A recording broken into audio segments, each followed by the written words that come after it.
L'association malienne des femmes juges et magistrats rencontre le ministre de la Justice et des droits de l'homme, garde des Sceaux. La vision de l'association et la prise en compte des femmes dans le programme triennal sont autant de sujets abordés avec le ministre Kassogui. La réconciliation dans un environnement sain et propre, tel est le credo des autorités régionales descend pour concrétiser cet esprit qui met fin au dépôt anarchique. La municipalité et les services techniques décident de conjuguer les efforts. Voilà pour le sommaire. Mesdames, Messieurs, bonjour et bienvenue à ce journal. Les membres du bureau de l'Association malienne des femmes juges et magistrats ont rencontré le ministre de la Justice et des droits de l'homme, garde des Sceaux. Une rencontre de partage et d'échange qui aura permis aux deux parties de dégager des pistes de collaboration. Le point avec Bemba Sibi avec la voix de Bokari Koulibaly. Créée en 2022, l'Association malienne des femmes juges et magistrats qui œuvre pour la promotion des femmes dans cette profession et l'égalité des chances a réservé sa première action au département de la justice et des droits de l'homme. Occasion de partager avec le chef du département la vision de l'organisation. Nous voulons faire le plaidoyer, le lobbying pour la prise en compte des femmes dans les politiques, programmes et projets de développement ainsi que les réformes législatives. Je tiens à vous souligner que notre association dispose d'un plan d'action triennal pour la mise en œuvre de ces activités. Monsieur le ministre, la MAFEJ a besoin de vos conseils, de vos encouragements et de votre accompagnement pour la mise en œuvre de nos plans d'action. Des conseils et appuis qui ne feront pas défaut à rassurer le ministre de la Justice et des droits de l'homme. Le ministère de la Justice est actuellement lancé dans un vaste chantier de réformes, j'allais dire de refondation même de la justice, à travers beaucoup d'actions que nous sommes en train de mener. Et vous pouvez constater aisément que les autorités de la transition ont placé la justice au cœur du changement, qui est tant attendu par tous nos concitoyens. La transition marche sur deux pieds, la sécurité et la justice. Nous comptons sur vous pour nous aider dans ces combats et vous pouvez compter sur notre accompagnement, sur notre disponibilité. Et d'ores et déjà, je donne instruction à ce que le ministère de la Justice vous apporte une contribution. Une contribution qui va aider la jeune association de bien démarrer ses activités pour la défense de la cause des femmes dans le monde des magistrats.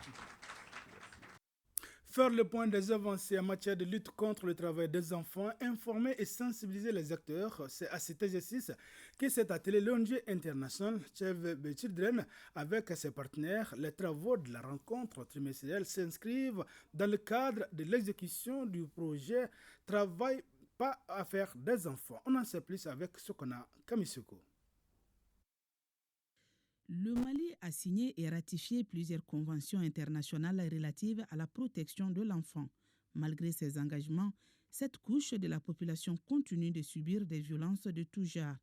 C'est pour mettre fin à la pratique du travail des enfants que les acteurs du projet Travail pas affaire d'enfants, TPAE, se retrouvent périodiquement pour informer et sensibiliser les acteurs sur les avancées en matière de lutte contre le travail des enfants. Le programme TPAE, qui veut dire Travail pas affaire d'enfants, c'est un programme financé en 2019 pour 5 ans. En juin 2024, le programme doit prendre fin. Le programme peut prendre fin, mais ça ne veut pas dire que la lutte pour la cause des enfants prendra fin. Donc, c'est-à-dire que combien nous sachons compter sur vous. Conscient du phénomène du travail des enfants, ainsi que les défis qui s'imposent, l'ONG Save the Children et ses partenaires, soucieux d'apporter leur concours, ont opté pour un appel non sollicité du ministre néerlandais des Affaires étrangères en faveur des enfants au Mali. Les résultats de l'atelier doivent permettre de renforcer les actions de plaidoyer en faveur de l'application effective des mesures de protection des enfants. Le Mali, dont la moitié de la population est âgée de moins de 15 ans, affiche clairement les droits de l'enfant comme une priorité politique. Les acteurs de la protection des enfants à tous les niveaux doivent initier des actions concertées afin d'accompagner le gouvernement à mieux respecter et à faire respecter les droits de l'enfant conformément à ses engagements internationaux. Le projet Travail pas affaires d'enfants TPAE intervient dans 6 pays dont le Mali. C'est les régions de Sigasso et de Ségou qui sont concernées par le projet. La rentrée des classes, c'est dans 3 jours. En prélude à cette rentrée, le gouverneur de la région de Caille a organisé une concertation avec les acteurs de l'éducation. C'est pour échanger sur les dispositions à prendre pour une année scolaire réussie. Balkissa Sadibou Chérif Haïdara. À une semaine de la rentrée des classes, le chef de l'exécutif régional, comme à son habitude, a tenu à rencontrer les acteurs et partenaires de l'éducation de Caille. D'entrée de jeu, le directeur de l'académie d'enseignement de Caille a d'abord dressé le bilan de l'année écoulée. Les cours se sont déroulés normalement et les programmes d'enseignement à tous les niveaux ont été exécutés à hauteur de souhait. Les résultats obtenus aux différents examens ne sont pas fameux et nous interpellent tous autant que nous sommes quant à notre rôle dans la bonne marche de notre école. Pour la réussite de la nouvelle année, quelques défis sont à relever. Il s'agit entre autres de l'insuffisance notoire du personnel enseignant à tous les niveaux, de l'insuffisance d'infrastructures, de mobilier scolaire et de manuels scolaires. Le cas des locaux du Cap d'Amidédi est très inquiétant et constitue un risque énorme pour le personnel. Toutes les préoccupations qui ont été soulevées ici sont vraiment légitimes. L'objectif est que nous puissions avoir une école malienne performante, que les élèves puissent acquérir les connaissances nécessaires pour l'avenir de ces pays. Parce que les conditions de travail aussi déterminent parfois le résultat. Donc notre souhait est que les enseignants puissent travailler dans les meilleures conditions, que les élèves aussi puissent apprendre dans de très bonnes conditions, afin que nous ayons des futurs cadres à hauteur de souhait. Et le gouverneur de rassurer que les différentes doléances seront traduites en recommandations et soumises à qui de droit en vue d'une résolution rapide des problèmes pour une année scolaire réussie dans la région de Caille. Le retrait des cartes biométriques et la révision des listes électorales sont les points évoqués par le président de l'Alliance malitanienne. C'était lors d'un point de presse. Les détails avec Boubacar Bablé Touré. 3 grandes questions étaient au centre de ce point de presse de l'Alliance malitanienne à Mata. D'abord, le report des élections. Un avis partagé par l'Alliance après une analyse approfondie des argumentaires avancés par les autorités de la transition. Nous soutenons et partageons la décision des autorités de la transition en ce qui concerne le léger report des élections présidentielles. En outre, nous réitérons notre soutien indéfectible à la transition et assurons les hautes autorités de notre appui et notre adhésion totale et sans réserve aux objectifs de la transition. Comme deuxième point évoqué, la question de la révision des listes électorales qui débute le 1er octobre prochain. Une opération qui consiste à faire les nouvelles inscriptions, les radiations et les transferts. Cette disposition a pour avantage d'organiser des élections libres et transparentes à travers la participation de tous les citoyens aux différents échanges électoraux. Le gouvernement de la transition a décidé de mettre à la disposition des citoyens un site web afin de faciliter cette opération de révision. Troisième et dernière question discutée au cours de ce point de presse, l'opération de retrait de la carte biométrique en cours. Vu le faible taux de retrait de ce précieux sésame, l'Alliance invite la population au retrait de leur carte. Un point de presse mis à profit par les membres de l'Alliance pour visiter les 2 centres de retrait de Kati. À la mairie de Kati, par exemple, sur 52 000 cartes disponibles, seulement plus de 2 000 ont été retirées. Des chiffres qui en disent long sur la timidité dans le processus de retrait. Autre sujet de l'actualité, la gestion des ordures. Le sujet domine les débats dans la ville de San. Les services techniques et les élus communaux de la ville de Santoro et Carantela, sous la supervision des autorités régionales, décident de prendre le taureau par les cornes. Depuis San, les explications de Drissa Kone et Sirou Kamina. La commune urbaine de San, chef-lieu de région, compte 11 quartiers et 10 villages. Au dernier recensement général des populations et de l'habitat, la population de la commune est estimée à plus de 100 000 habitants contre 84 451 en 2016. Ce taux est revu aujourd'hui à la hausse avec la présence de 25 directions régionales, de nombreuses forces de défense et de sécurité, ainsi qu'un nombre important de déplacés. ce qui explique une augmentation sans précédent des ordures ménagères dont leur gestion devient de plus en plus problématique. Nous regardons le système de gestion des déchets et l'assainissement de façon générale dans la ville de San. Vraiment, le système de gestion n'est pas reluisant.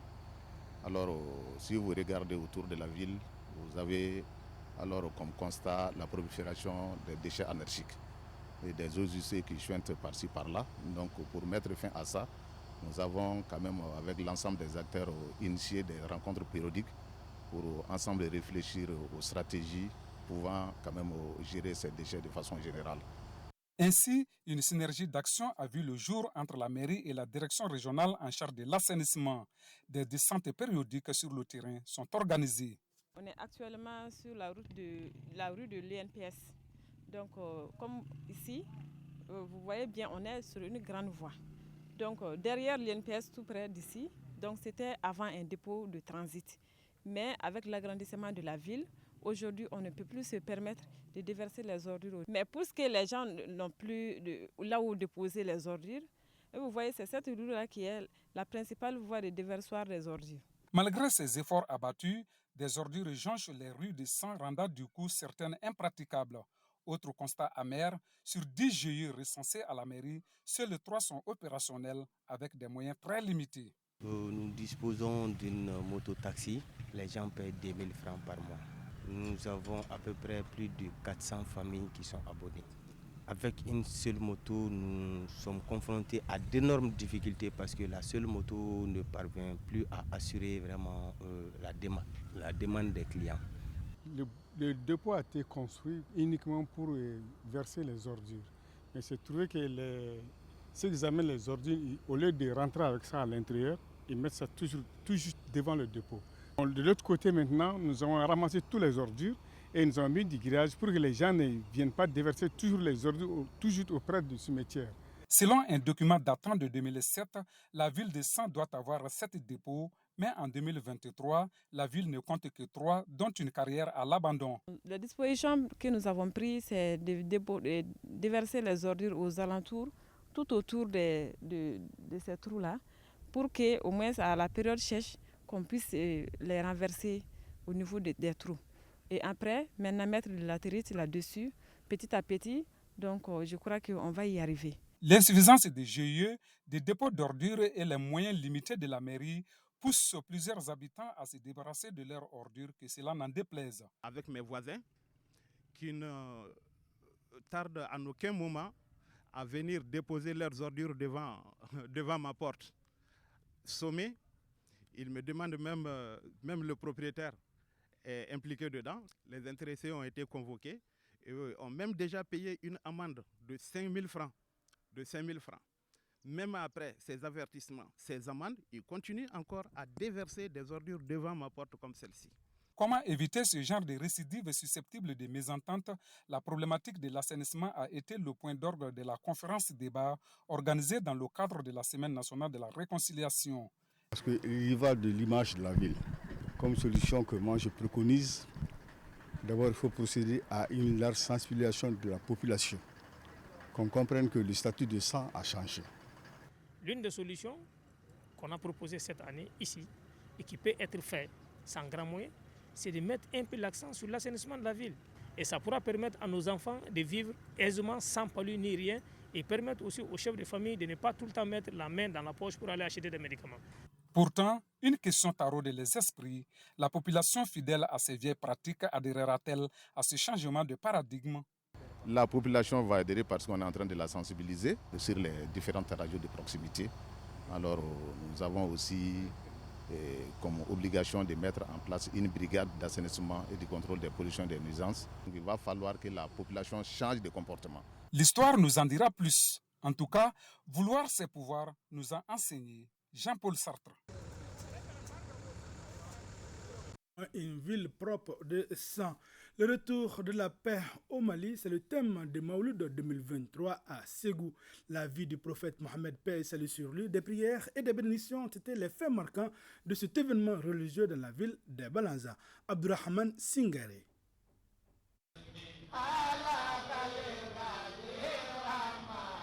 La célébration de la naissance du prophète, paix et salut sur lui, a été un véritable rendez-vous de communion. Les fidèles musulmans se sont rendus dans différents endroits où l'événement a été magnifié à travers des prêches et des louanges pour honorer et montrer la grandeur du prophète, paix et salut sur lui. Une opportunité pour les croyants de renouveler les intentions au profit de leur pays. Nous prions pour le retour de la paix au Mali et nous faisons des bénédictions pour les autorités et pour nos forces de défense et de sécurité.